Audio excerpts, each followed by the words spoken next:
Entonces, estamos hablando del punto 4. Entonces, acá en el punto 4, básicamente que esta primera parte de acá es la parte que yo les digo de hallar la relación entre estas matrices, ¿cierto? Entonces, ustedes reemplacen, tienen para, esto es para I igual a 1, 2, 3, para J igual a 1, 2 y 3, ¿cierto?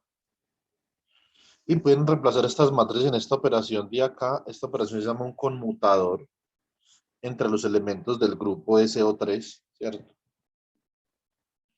Y traten de deducir una relación que exista entre estas tres matrices, ¿cierto? Miren a ver qué pasa cuando ustedes hacen esta multiplicación. Por ejemplo, reemplazan aquí I1 por I2 y le restan I2 por I1. Recuerden que el producto entre matrices no es conmutativo, entonces esto debe dar diferente de cero, pero ¿a qué es igual eso? Entonces, así es como vamos a hallar la relación entre esas matrices, ¿cierto? Que son los elementos, esos son los elementos de SO3, que es el grupo especial ortogonal de rotación en tres dimensiones, ¿cierto? Bueno, muy bien. Eh, Ahora, en este punto de acá dice, puede ser fácilmente demostrado que el grupo SO3 no genera rotaciones en mecánica cuántica. O sea, el grupo SO3 es un grupo que genera rotaciones en mecánica clásica, ¿cierto? Un generador de rotaciones con simetría clásica, pero no con simetría cuántica, ¿cierto? En mecánica cuántica nosotros tenemos otro grupo que genera rotaciones, se llama el grupo SU2, ¿cierto? Que es un grupo especial unimodular de dos dimensiones, ¿cierto? Ustedes van a escuchar este nombre mucho el resto de su carrera, SU2, ¿cierto? Y ese es el grupo que genera rotaciones en mecánica cuántica, ¿cierto? Puede ser fácilmente demostrado. Yo no les estoy pidiendo acá que ustedes demuestren nada. Simplemente los estoy introduciendo al problema, ¿cierto? Dice así, el generador de rotaciones en mecánica cuántica es el momento angular. En general, el generador de rotaciones es el momento angular. ¿Qué genera una rotación? ¿Cierto? ¿Cómo hace un cuerpo para rotar? Ustedes verán en mecánica clásica 2, me imagino. Entonces, dinámica de cuerpos rígidos, ¿cierto?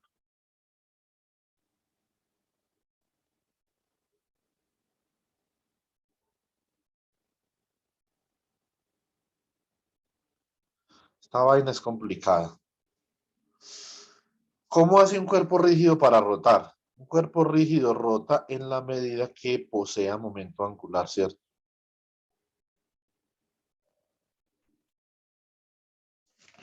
Entonces se dice que el momento angular es el generador de rotaciones. ¿Quién es el generador de traslaciones? El generador de traslaciones es el momento lineal. Traslaciones espaciales. ¿Quién es el generador de traslaciones temporales? Que eso nosotros también hablamos, ¿cierto? Generador de traslaciones espaciales es el hamiltoniano, ¿sí o no? Eh, Segundo.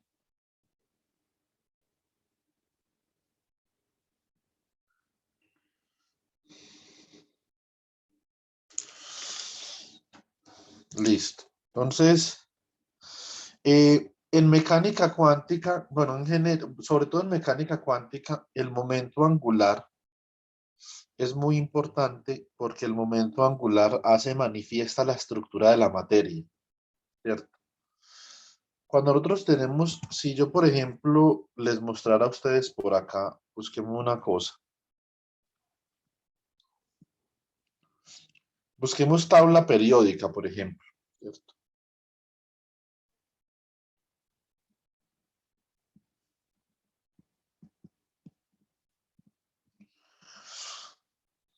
Entonces, una tabla periódica es una forma particular en la que uno organiza los elementos. Esta es una de las tantas tablas periódicas que existen. No hay una sola forma de organizar los elementos, hay muchas, ¿cierto?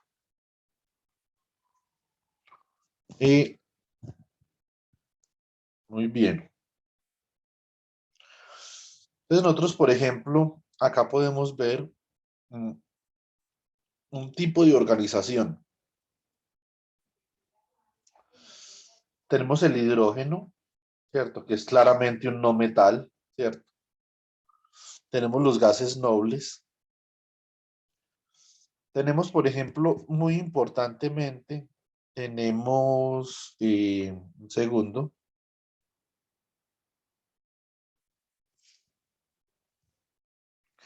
para que podamos rayar la tabla periódica.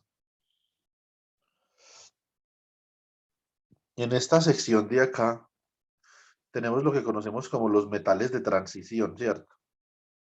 Estos son relativamente conocidos. Son metales que son relativamente simples de estudiar por su estructura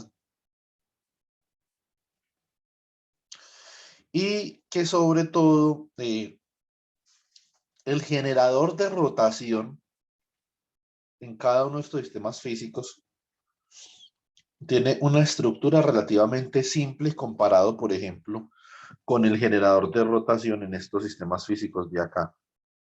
Esto es lo que se llaman tierras raras, eh, rare earths, ¿cierto? Entonces, o metales alcalinoterrios también. Esto es la serie actinida, que son los actínidos, y, perdón, esta es la serie lantánida, no actinida, sino lantánida, la actinida es la de abajo.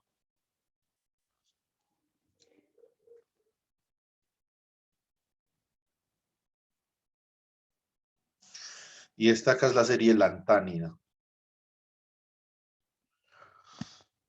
Esta organización se debe a que la estructura de cada uno de los elementos de esta tabla periódica que tiene el mismo color, digamos, es relativamente similar, ¿cierto? No es la misma, pero es similar, ¿cierto? Mm, por ejemplo, vamos a mirar a ver qué tienen en común estos elementos que están pintados del mismo color. Estos elementos que están pintados de este color acá tienen en común los metales de transición que el número cuántico de momento angular es diferente de cero. Eso tienen en común. Por lo tanto, van a tener otro número cuántico que se llama ML, que está entre menos el número cuántico de momento angular y el número cuántico de momento angular. ¿Cierto? Eso tienen en común estos metales de acá. Por lo tanto, estos metales de acá, debido a su estructura de momento angular, que es el generador de rotación, exhiben diferentes tipos de fenómenos, ¿cierto? Exhiben un fenómeno que se llama pairing. Los electrones se pueden emparejar y puede existir una interacción atractiva, por ejemplo, ¿cierto? Existe el fenómeno del magnetismo. Y cuando yo me refiero al fenómeno del magnetismo, me refiero ya sea que son paramagnéticos o que son ferromagnéticos, ¿cierto?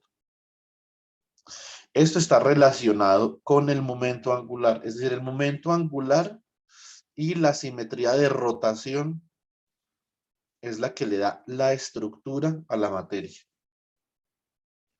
Entonces, estudiar rotación es supremamente importante. Ahora, en mecánica cuántica, digamos que la complejidad de las rotaciones va a depender de la forma como se suma el momento angular. Nosotros podemos tener para cada átomo, o para un sistema compuesto de partículas, podemos tener un momento angular total, que es este de acá, igual a un momento angular total orbital, más un momento angular spin, ¿cierto?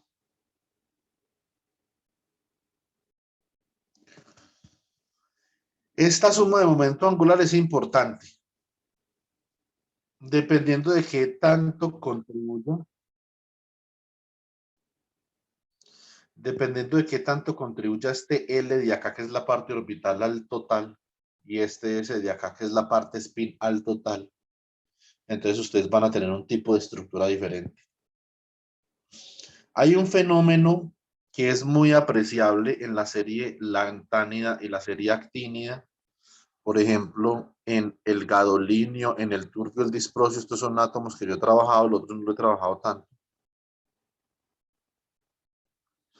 Que se llama acoplamiento de spin-órbita, ¿cierto? Entonces, en el acoplamiento de spin-órbita, uno lo que puede hacer es que si uno eleva este de acá al cuadrado, j al cuadrado, le va a quedar como L más S todo al cuadrado. Y esto le va a quedar L cuadrado más S cuadrado más 2L.S. Entonces, este término de acá que queda ahí, L.S, es lo que se llama spin orbit interaction, ¿cierto? Y la interacción spin órbita, diría yo, digamos que sin exagerar un pelo, es posiblemente la interacción más importante que contribuye al establecimiento de la tabla periódica. Y posiblemente una de las interacciones más importantes en la materia, ¿cierto? Ahora, todos estos operadores que yo tengo acá se conocen como generadores de rotación. Todos estos operadores, tanto J, tanto L, tanto S, por tener la naturaleza de momento angular, generan rotaciones, ¿cierto? Entonces, cuando nosotros nos referimos a que el generador de rotaciones es el momento angular, nos referimos a que cualquiera de ellos es el generador de rotaciones. Puede ser el momento angular orbital, el momento angular spin o el momento angular total, ¿cierto? Ahora, para el caso en el que el momento angular spin actúe como generador de rotaciones, entonces nosotros vamos a tener un operador. En mecánica cuántica hablamos de operadores, ¿cierto?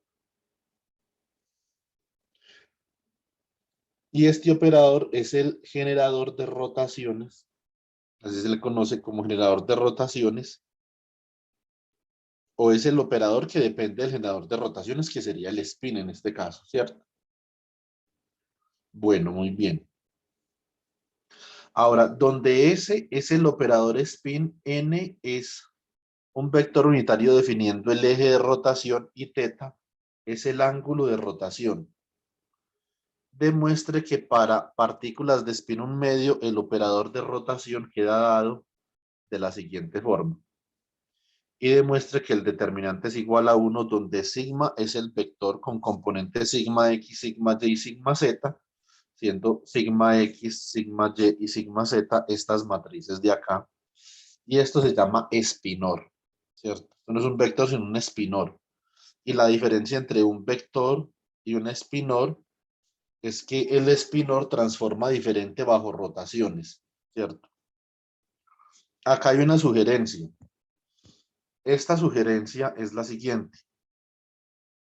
Considere, perdón, en la forma de producto por componentes de las matrices sigma, está dada por esta expresión, ¿cierto? Entonces, esta es como una identidad. Esa ahí sería como una identidad para el producto de matrices sigma, ¿cierto? Segundo.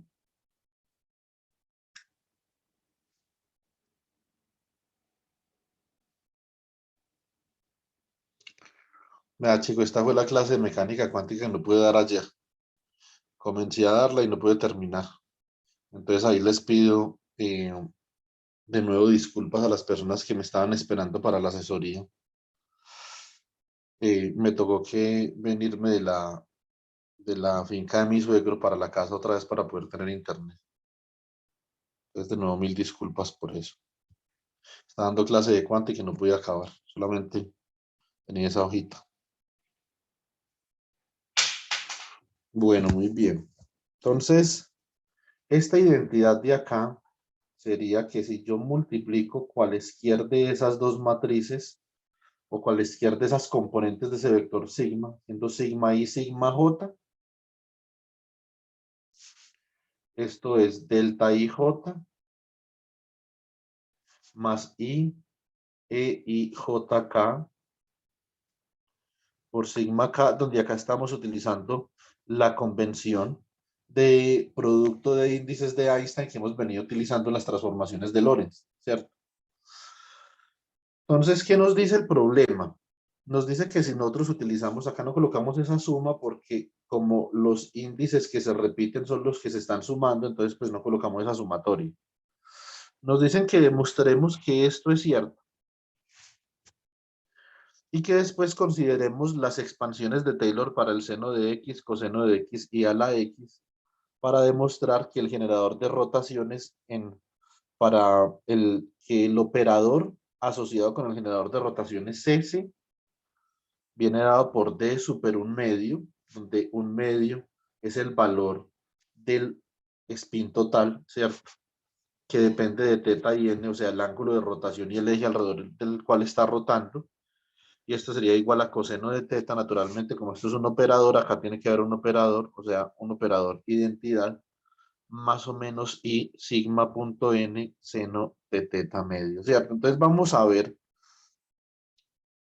si eso es cierto o no, ¿cierto? Segundo.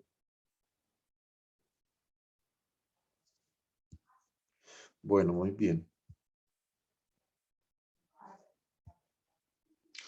Entonces, vamos a escribir el vector sigma. Acá tenemos un vector sigma cuyas componentes sigma x, sigma y y sigma z son matrices. Entonces, una matriz es una forma en la que yo puedo representar un operador, ¿cierto? Un operador no es una matriz, es una de las múltiples formas para uno representar un operador, ¿cierto? Entonces, por eso es muy importante, por eso es muy importante nosotros escoger bien la referencia para estudiar mecánica cuántica, ¿cierto? Entonces, no vaya a caer uno en la mayoría de los libros que son libros de funciones de onda, ¿cierto? Entonces, eso es una cosa que es mecánica clásica, como lo que vimos en este curso. En un libro donde se explique la estructura formal de la mecánica cuántica, entonces nosotros en este momento no hemos representado estos operadores sigma x, sigma y, sigma z de ninguna forma particular, ¿cierto?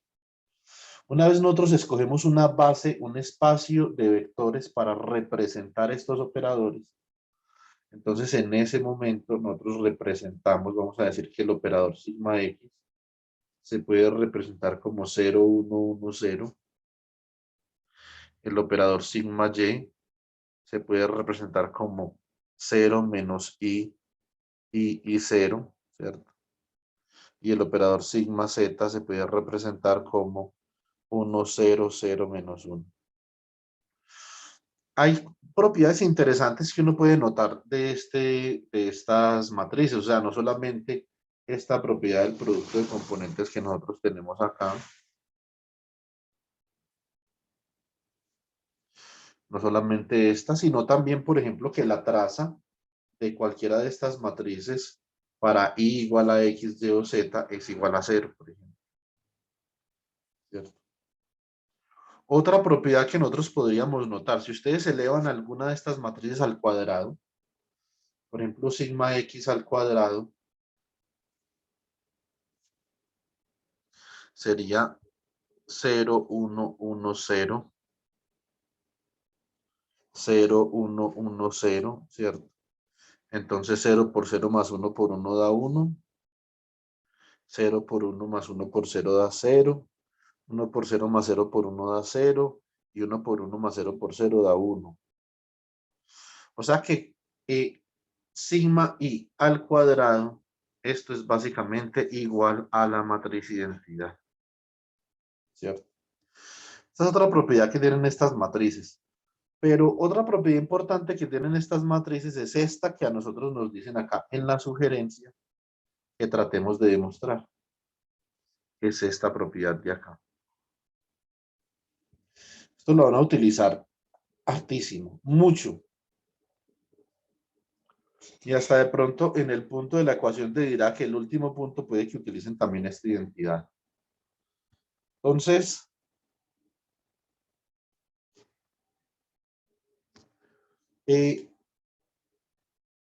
vamos a ver, vamos a partir de esta expresión del producto punto entre un vector común y corriente que es A con el vector sigma por el producto punto entre un vector común y corriente que es B con el vector sigma. Como estos son dos productos puntos entre un vector y matrices, entonces lo que nosotros esperamos es que esto simplemente dé una matriz. No de un vector con componentes matriciales, sino que simplemente de una matriz. ¿Cierto? ¿Sí o no? Muy bien. Entonces, si ustedes ensayan, por ejemplo, esto, un vector n, un vector unitario, ¿cierto? Nx, ny, nz. El producto punto entre sigma y n, por ejemplo, sería algo como nx sigma x más ny sigma y más nz sigma z. Como nx, ny y nz son las componentes de un vector común y corriente, y ustedes ya tienen las matrices acá sigma x, tienen sigma y tienen sigma z, pues ustedes pueden verificar. Ahorita lo hacemos naturalmente que este producto punto de acá, por ser un producto punto, entonces va a dar una matriz, ¿cierto? Así como un producto punto entre dos vectores convencionales da un número, este producto punto simplemente da una matriz, porque es en el espacio de representación del vector sigma, ¿cierto? Esto daría una matriz que sería algo como nx, perdón, nz, menos nz, nx menos iny y nx más iny, ¿cierto? ¿Sí o no? Bueno, muy bien. Ahora, una vez nosotros sabemos qué tipo de estructura matemática tenemos que esperar acá en esta multiplicación, pues hagamos la multiplicación. Entonces tenemos que A punto sigma por B punto sigma, escrito como componentes, en forma de componentes, el producto punto, ambos llevan el mismo índice. O sea que esto sería como AI sigma I, y esto sería acá como BJ sigma J, ¿cierto? Utilizando la convención de Einstein. Entonces multiplico, los que tienen el mismo índice se están multiplicando, ¿cierto? Entonces, ¿cómo queda esto? Ya como esas son componentes, yo sí ya puedo mover esto como yo quiera, porque son componentes. Más sin embargo, sigma I y sigma J no conmutan porque son matrices. O sea que yo tengo que escribir esto así. AI, BJ, sigma I, sigma J, ¿cierto? Y utilizo esta identidad que me daban a mí ahí en el punto. Entonces reemplazo sigma I, sigma J por esa identidad. Esto me queda como AI, BJ, que multiplica delta IJ, ¿cierto? Más I por EIJK, que es el pseudotensor de Levi-Civita, por sigma K, ¿cierto? Que ese me imagino que en física matemática ustedes van a trabajar.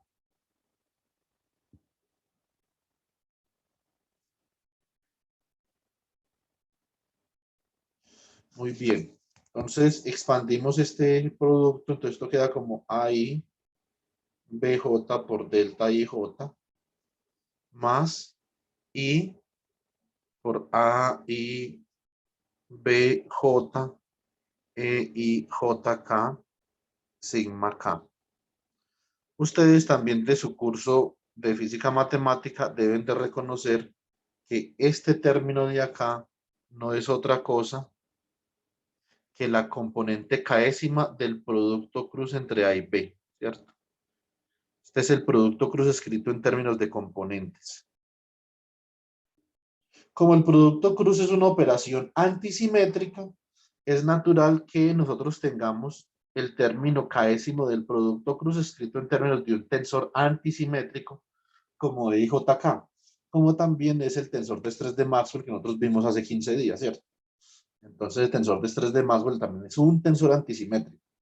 ¿Qué característica tienen esos tensores antisimétricos? Que ante el intercambio de índices, el signo del tensor cambia, ¿cierto? Esa es la característica de un tensor antisimétrico.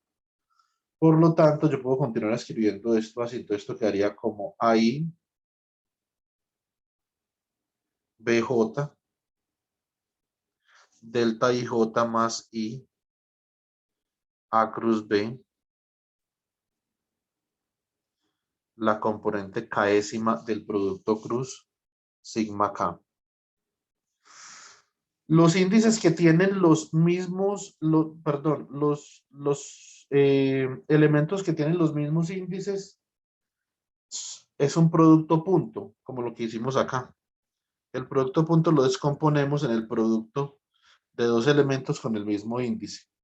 Este delta IJ hace que I sea igual a J, ¿cierto? Por lo tanto, esto acá también va a ser un producto punto. Pero naturalmente este delta IJ implica acá que hay una matriz diagonal, ¿cierto? O sea que esto realmente sería, si yo lo escribo con toda la formalidad del caso, esto sería A punto B por un operador 1, ¿cierto? Y esta parte de acá sería más I que multiplica a cruz B, producto punto con el vector sigma. Es así, yo demuestro que A punto B, perdón, A punto sigma por B punto sigma es igual a punto B convencionalmente. Esto se escribe sin el operador no hay, pero pues uno sabe que va. Más I A cruz B punto sigma, ¿cierto?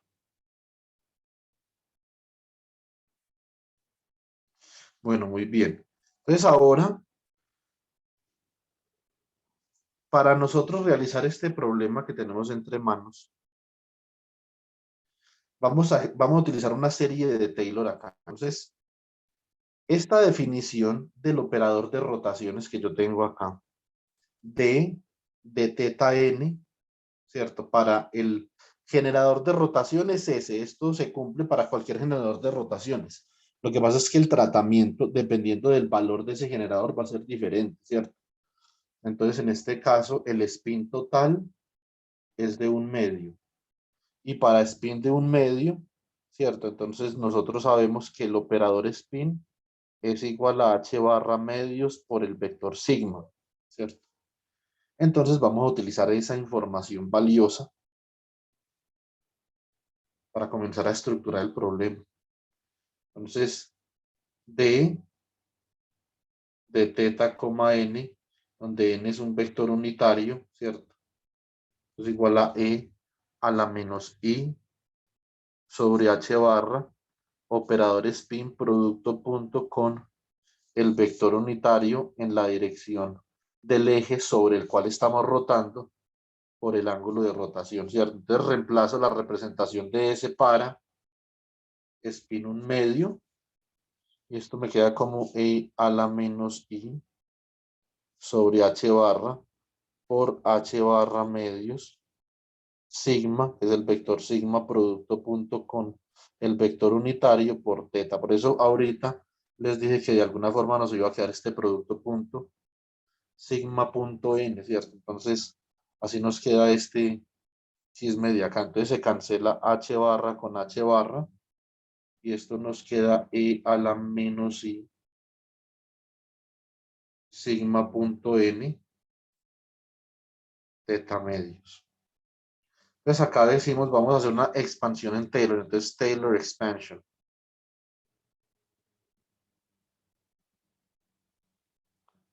Esta Taylor expansion de acá, entonces me va a quedar como Esto me queda como la suma desde m igual a 0 hasta más infinito de 1 sobre m factorial menos i sigma punto n teta medios a la m, ¿cierto? O sea que esto sería como la suma desde m igual a 0 hasta más infinito de 1 sobre m factorial. Entonces me queda acá como menos i a la m, por ejemplo. Acá me queda sigma punto n a la m y acá me queda teta medios a la m. Si yo miro qué es lo que me están pidiendo, pues voy a regresar acá a la hojita. Yo miro, bueno, acá me están pidiendo que demuestre que esto acá es algo como esto, o sea, como una suma de un número real por un número imaginario multiplicado por sigma.n. Ahí sigma.n no aparece ni a la n, ni a la m, ni nada por el estilo. Entonces eso me debe dar a mí la idea de que tengo que tratar con este man de acá. Hay que hacer algo. Entonces yo voy a separar esto en partes impares y partes pares. Esto es la suma desde m igual a 0 hasta más infinito de menos i a la m sobre m factorial, ¿cierto? Pero si es par, yo voy a escribir esto como par, entonces sería como 2 a la m sobre 2m factorial, ¿cierto? Muy bien. Entonces, acá queda esto como sigma.n, ¿cierto? A la 2m. Y acá esto quedaría como teta medios a la 2m. Entonces, esta sería la parte par. Ahora, la parte impar sería más la suma desde m igual a 0 hasta más infinito de menos i a la 2m más 1 sobre 2m más 1. Esto sería teta, perdón, sigma punto n a la 2m más 1, teta medios a la 2m más 1, ¿cierto? Bueno, ¿qué se puede hacer acá? En el primer término voy a escribirlo en amarillo el par. Entonces, esto sería como la suma desde m igual a 0 hasta más infinito de menos i a la 2m es como yo tener menos i al cuadrado todo a la m, ¿cierto? Y este de acá sería sigma punto n al cuadrado, ¿cierto? Todo a la m. Así es teta medios a la 2m. Pero, ¿y al cuánto da menos i al cuadrado? Da i al cuadrado. Y al cuadrado es menos 1. Entonces eso da simplemente menos 1 a la m. Acá naturalmente divido sobre ¿quién? Sobre 2m factorial, ¿cierto? Más, entonces me queda en rojo la suma desde m igual a 0 hasta más infinito. Este me va a quedar como menos i a la 2m por menos i, ¿cierto? O sea que puedo quedar acá, este es menos i y este me queda como menos i al cuadrado todo a la n, ¿cierto? Como arriba. Y este me va a quedar como, me va a quedar como sigma.n que multiplica a sigma.n al cuadrado todo a la m. Y este se me queda como teta medios a la 2m más 1, ¿cierto?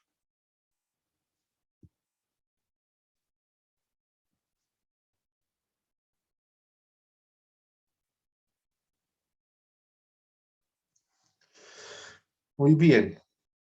Vamos por muy buen camino, chicos. Entonces, este de acá, como habíamos dicho, esto simplemente es menos 1 y este de acá también. Bueno, ¿qué más tenemos acá? Este sigma.n no depende del índice de la suma, por lo tanto lo podemos sacar para afuera de la suma, ¿cierto? Entonces, ¿cómo nos queda esto? Esto nos va a quedar acá como la suma desde m igual a 0 hasta más infinito de menos 1 a la m sobre 2m factorial. Esto me queda acá como sigma.n al cuadrado todo a la m por teta medios a la 2m. Y acá me queda, entonces saco el menos y esto me queda como menos i, saco sigma.n también que no depende de la suma. Y me queda la suma desde m igual a 0 hasta más infinito de menos 1 a la m. Acá me faltó dividir por 2m más 1 factorial, ¿cierto? Entonces,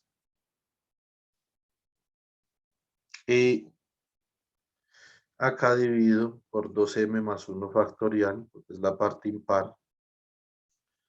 Entonces acá me va a quedar como sigma.n al cuadrado todo a la m que multiplica teta medios a la 2m más 1. Entonces, digamos que hasta ahí diría yo que nos puede traer este procedimiento, ¿cierto? Ya más de ahí este procedimiento no puede hacer nada por nosotros, pero hasta ahí, digamos que está bien. Eh, Ahora nos falta tratar con estos de acá. Este término de acá y este término de acá. Entonces busquemos y miremos a ver, digamos que esta es la ecuación 1, por ejemplo. ¿Listo? Esta es la ecuación 1 y podemos decir que eh, mm, necesitamos calcular sigma.n al cuadrado. Entonces esto lo podemos hacer como sigma.n por sigma.n. Y podemos utilizar la identidad que habíamos demostrado ahora, esta identidad de acá. Esta identidad tiene un nombre, se llama la identidad de Pauli.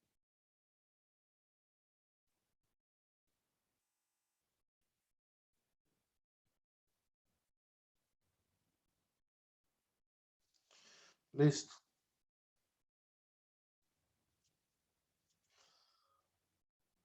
Bueno, muy bien.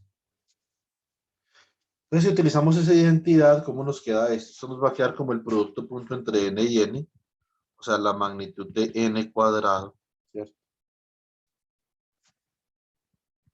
¿Sí o no? Y el producto punto entre n y n, y entonces acá nos va a quedar más i por el producto cruz entre n y n punto sigma, ¿cierto? Ahora, el producto cruz entre vectores da cero, ¿cierto? El producto cruz entre los mismos vectores da cero. Si son espinores, no. Pero si son vectores, sí, ahorita vamos a ver que un producto cruz entre espinores no da cero. Pero si es vectores, sí da cero el producto cruz, ¿sí o no? O sea que esto simplemente es la magnitud de n cuadrado, pero como n es un vector unitario, entonces esto da 1, ¿cierto?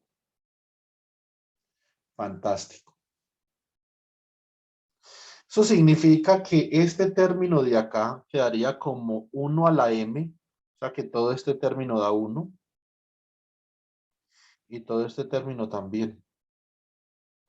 Por lo tanto, podemos decir acá, reemplazando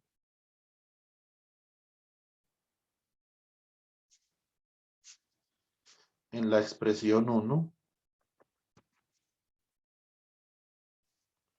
obtenemos que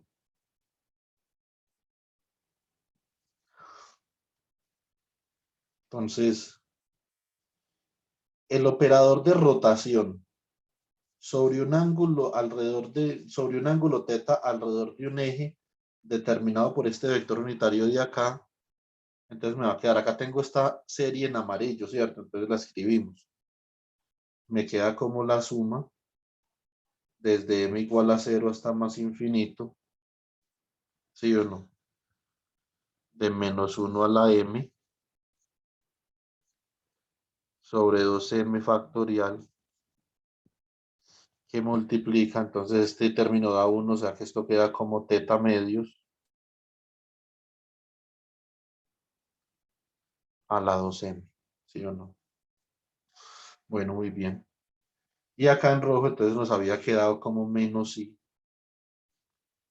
sigma punto n, ¿cierto? Por la suma desde m igual a 0 hasta más infinito de menos 1 a la m sobre 2m más 1 factorial, ¿sí o no? Y esto que multiplica a teta medios a la 2m más 1, ¿cierto? Muy bien, entonces acá podemos nosotros reconocer, ahí utilizamos la sugerencia que nos dan, consideramos la serie de Taylor para la exponencial. Y acá tenemos que considerar que esta es la serie de Taylor para el coseno, es una serie de Taylor de potencias pares de teta medios, o sea que esto es coseno de teta medios, y esto acá es seno de teta medios. Por lo tanto, entonces nosotros llegamos a que el generador de rotaciones o el operador para el generador de rotaciones S igual a un medio alrededor de un ángulo teta sobre un eje determinado por el vector unitario n. Esto no es otra cosa que el coseno de teta medio. Recuerden que esto, si esto acá es un operador, esta parte menos i sigma punto n seno de teta medios. Esto acá es como una matriz y lo represento de forma matricial, entonces acá también tiene que haber una matriz. Sería la matriz de identidad. Y entonces, así nosotros demostramos lo que se nos pedía en ese punto, ¿cierto?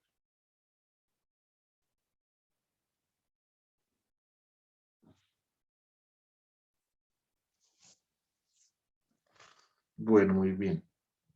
Eh, si yo quisiera sacar el determinante de este chisme de acá, digamos, determinante del operador de rotación. ¿Sí? Esto básicamente, para yo hacer esto, tengo que representar esto de forma matricial. ¿Sí o no? Entonces yo digo que este representado matricialmente sería coseno de teta por la identidad, ¿cierto? O sea que esto sería coseno de teta medios, coseno de teta medios, 0 y 0, ¿cierto? ¿Sí o no? Muy bien. Acá, entonces sería menos i que multiplica a sigma punto n, ¿cierto? Menos i por sigma punto n. Entonces esto sería menos i sigma x nx más sigma y ny más sigma z nz multiplicado por el seno de teta medios, ¿cierto? Si yo reemplazo las matrices sigma y entonces esto me va a quedar como coseno de teta medios 0, 0, coseno de teta medios menos i seno de teta medios por esta matriz de acá que sería nz, ¿cierto? Sería acá menos nz, aquí sería nx menos iny y aquí sería nx más iny.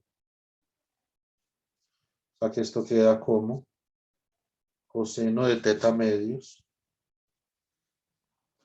más I NZ seno de teta medios. Esto acá como queda, quedaría como menos I seno de teta medios que multiplica a nx menos I ny. Acá quedaría menos I seno de teta medios por nx más iny.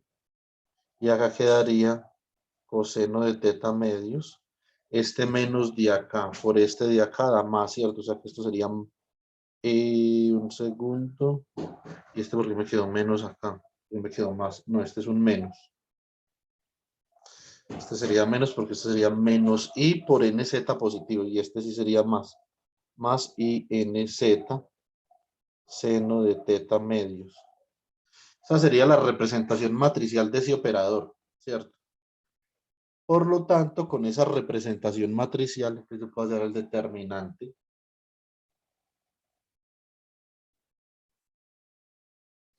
del operador de rotación.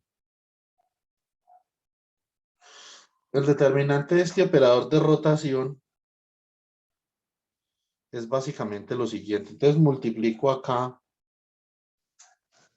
estos dos.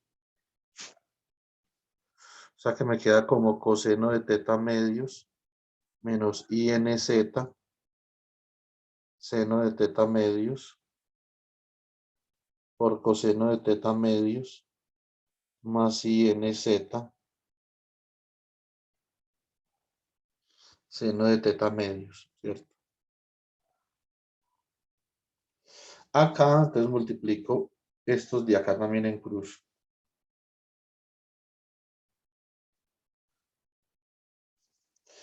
Menos I por menos I y al cuadrado, ¿cierto?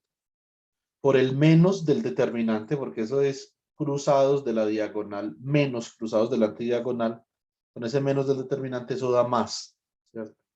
Entonces acá me va a quedar más seno cuadrado de teta medios que multiplica a nx menos iny por nx más iny, ¿cierto? Entonces, la primera es una diferencia de cuadrados compleja, o sea que es la primera al cuadrado más la segunda al cuadrado, pero sin el i, ¿cierto? O sea que esto queda como coseno cuadrado de teta medios, ¿sí o no? Más nz cuadrado, seno cuadrado de teta medios. Ahora, la que está en verdecito. Entonces, la que está en verdecito sería seno cuadrado de teta medios, que multiplica esta diferencia de cuadrados compleja que tengo acá. El primero al cuadrado más el segundo al cuadrado, pero sin el i, ¿cierto? O sea, nx cuadrado más ny cuadrado, ¿cierto? Bueno, muy bien. Listo.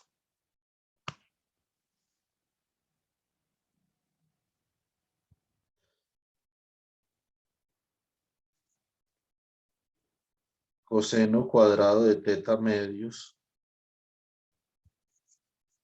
más seno cuadrado de teta medios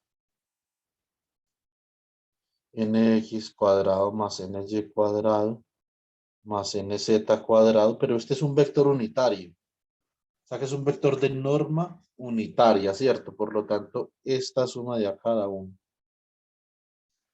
O sea que esto queda como coseno cuadrado de teta medios más seno cuadrado de teta medios. Y esto es igual a 1. Listo. Entonces, eh, mm, acá ya hemos demostrado que ese operador de rotación que hallamos acá matricialmente mediante este procedimiento y que habíamos demostrado que era dado por esta expresión para el caso de un medio, ¿cierto? De espino un medio, tiene determinante 1. Esta es una característica importante del grupo de SU2 group, que generates rotations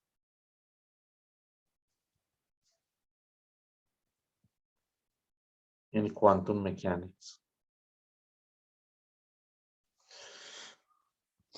Yo confío que después de lo que acabamos de hacer, digamos que sea relativamente sencillo para ustedes, partiendo de esta representación en ángulos de Euler, que esta es una representación clásica. Simplemente les puse este ejercicio acá para que ustedes manipulen los ángulos de Euler, ¿cierto? Acá yo tenía un error. Yo tenía acá que esto era sobre el eje Y, esta rotación, pero no es sobre el eje X. Por eso esta matriz de rotación se escribe así, porque es sobre el eje X, como les expliqué el lunes, ¿cierto? Entonces, una vez ustedes, digamos que, disculpen, han interiorizado esta estructura de la rotación en mecánica clásica, entonces ustedes pueden hacer lo siguiente. Dice, otra propiedad importante de la representación del operador de rotación para spin un medio es que la secuencia de rotaciones de Euler alrededor del eje Z, eje Y y eje Z, respectivamente por ángulos alfa, beta y gamma, es equivalente a una sola rotación alrededor de un eje por un ángulo teta. Demuestre que las tres rotaciones consecutivas de Euler sobre el eje Z, Y y Z, respectivamente, ¿cierto? Por unos ángulos alfa, beta y gamma tiene la siguiente representación matricial. Entonces acá básicamente está, usted primero rota, ¿qué está haciendo usted? Usted primero rota alfa grados con respecto, o más bien, cuánticamente, usted primero rota gamma grados con respecto al eje Z, después beta grados con respecto al eje Y después alfa grados con respecto al eje Z, ¿cierto? Entonces, así como en la parte clásica, tres rotaciones de Euler equivalen a una rotación alrededor de un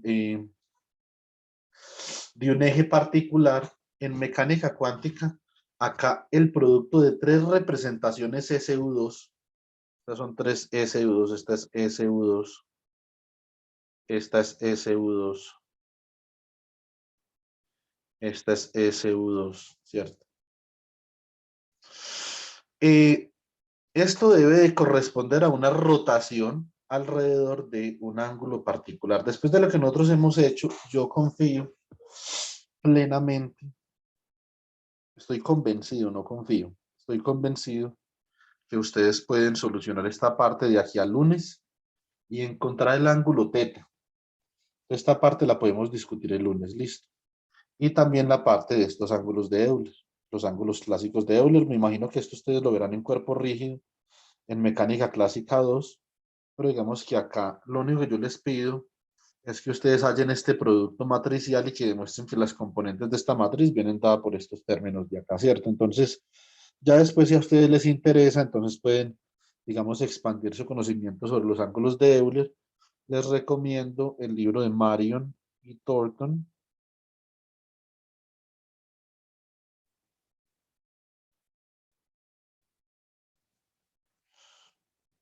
para esta parte.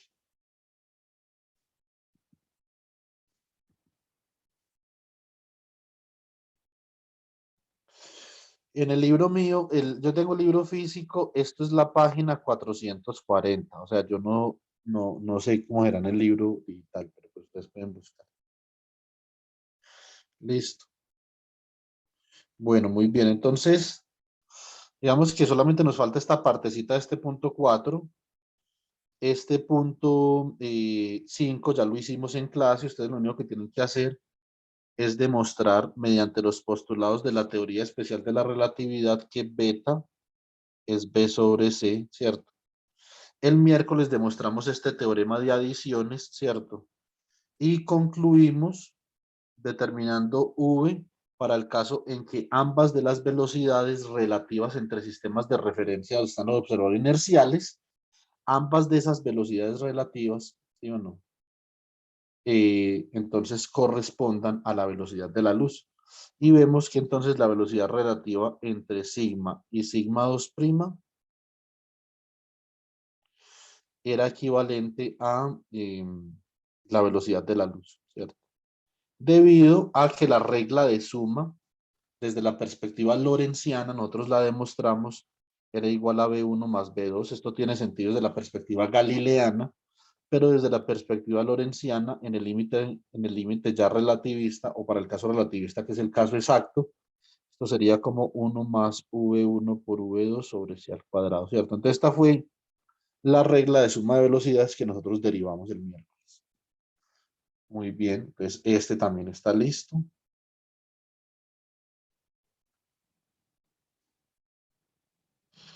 Y acá nosotros demostramos también en clase el día miércoles, no fue el miércoles en la noche, realmente, demostramos que esta transformación corresponde a una contracción de la longitud. No hemos demostrado todavía que esta transformación de acá corresponde a una dilatación del tiempo, pero ya lo haremos en algún momento la próxima semana para que completemos todo esto, ¿cierto? Y así, de los ejercicios del taller, entonces nos quedaría faltando este de acá, que son las transformaciones de Lorentz en forma hiperbólica. Se utiliza mucho en cosmología, ¿cierto? Entonces esta parte de acá simplemente tenemos que demostrar que esta transformación de acá corresponde a la transformación de Lorentz, simplemente escrita de forma hiperbólica. Además, debemos de demostrar que esta transformación de Lorentz que yo tengo acá no es otra cosa que una transformación de rotación, como la que vimos el lunes, o eso fue el miércoles, no, eso fue el miércoles en la mañana, la transformación de rotación que vimos el miércoles en la mañana, que es esta.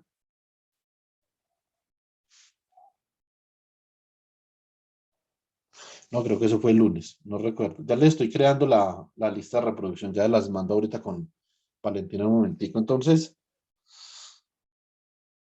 eh, mm, eh, mm, acá, si nosotros rotamos esto en un ángulo complejo, digamos, I alfa, si teta fuera I alfa, entonces esto se vuelve hiperbólico. Yo les expliqué a ustedes, aunque me imagino que ustedes bien saben eso de su curso de variable compleja, que por ejemplo, si yo tengo coseno hiperbólico de I teta, ¿cierto? ¿Saben que coseno hiperbólico de teta es E a la teta? Bueno, no coloquemos teta porque típicamente lo hiperbólico se trabaja con X. Es E a la X más E a la menos X sobre 2, ¿cierto? ¿Cómo sería el coseno hiperbólico, por ejemplo, de I teta siendo I teta X? Entonces esto sería como E a la I teta más E a la menos I teta, ¿cierto? Sobre 2. Y coseno hiperbólico de I teta simplemente es igual a coseno de teta. Bueno, entonces, ahora seno hiperbólico de X sería igual a E a la X menos E a la menos X, ¿cierto? Seno hiperbólico de I teta, por ejemplo, sería entonces, bueno, esto sobre 2. Acá, entonces, ¿cómo quedaría esto? Esto quedaría como E a la I teta menos E a la menos I teta sobre 2. Muy bien. Entonces, y esto para que sea seno, le falta una I acá. Acá hay que multiplicar acá por I, dividir por I. Para que esto simplemente es I seno de teta, ¿cierto? Tiene todo el sentido del mundo, ¿sí o no? Entonces, por lo tanto, nosotros de acá podemos obtener que coseno hiperbólico de I teta es igual a coseno de teta.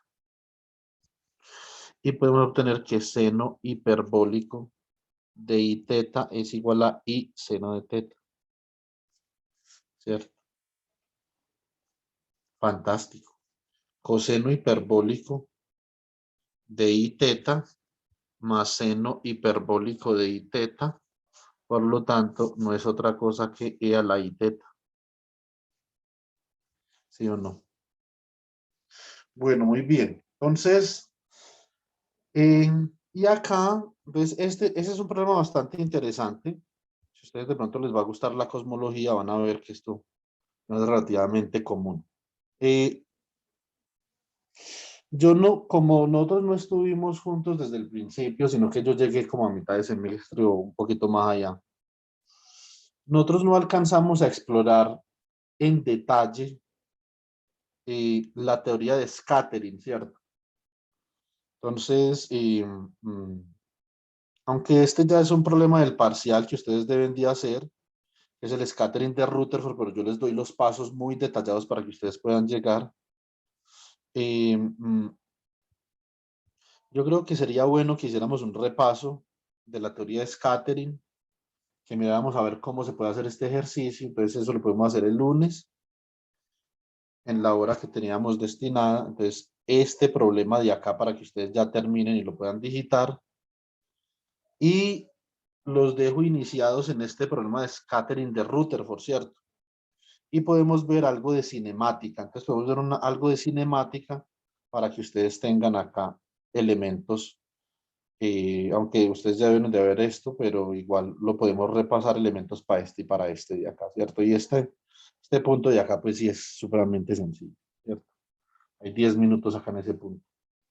Bueno, entonces si este punto de acá, como les dije ayer con la compañera Valentina, entonces este punto de acá también hay que digitarlo, que es el punto 13. ¿Listo? Bueno, muy bien. Entonces así ya casi prácticamente que acabamos con la parte del taller. Nos falta ese pedacito, los otros pedacitos que hay por ahí del taller, que de pronto no lo hicimos en detalle, entonces ustedes simplemente lo hacen en detalle para que lo puedan entregar. Pero pues la mayoría ya está hecho. Mm,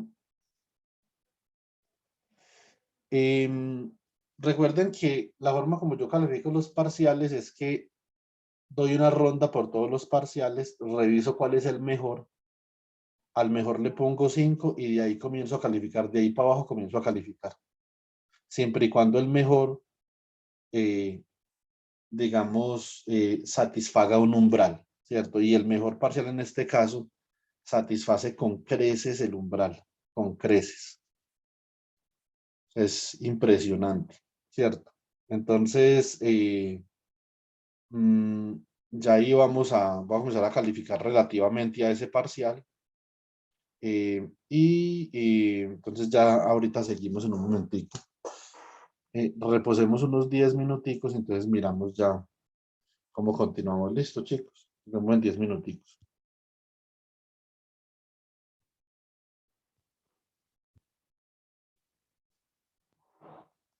Muchas gracias. ¿Sí me escucharon? Sí, sí, profe, gracias.